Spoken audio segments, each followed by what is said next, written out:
Betrayal hits harder after the moment. Nobody talks about the emotional hangover after betrayal. The part that hits you long after the moment has passed. And I know that feeling too well. There was a point in my own healing. Everything looked normal on the outside. But inside, my chest felt heavy.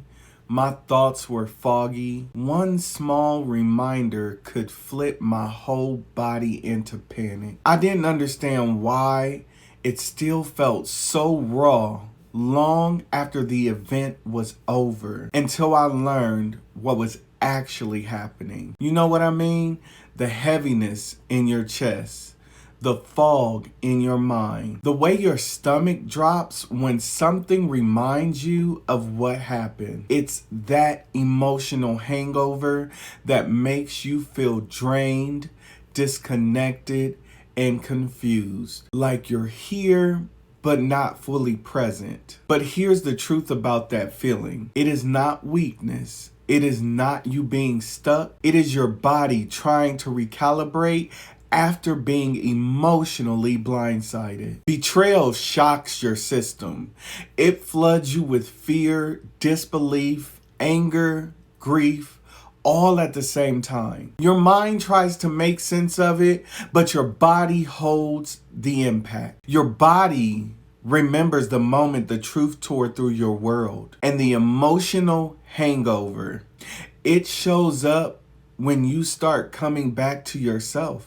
It shows up when the adrenaline fades and your heart finally has room to feel what happened. It's your heart trying to understand what your mind already knows. You deserved honesty. You deserved loyalty. You deserved clarity. And you didn't get any of it. So yes, it feels heavy. Yes, it feels confusing. Yes, it takes time. But none of that means you're failing at healing. It just means you're human. And you are healing even when it doesn't feel pretty, even when it feels slow, even when it feels like too much. The hangover is part of the process. It's your system rewriting itself after a shock it never asked for. You are not alone in this. You are not broken. You are becoming. If you want more support as you rebuild from betrayal, like, comment, and subscribe so we can walk this journey together.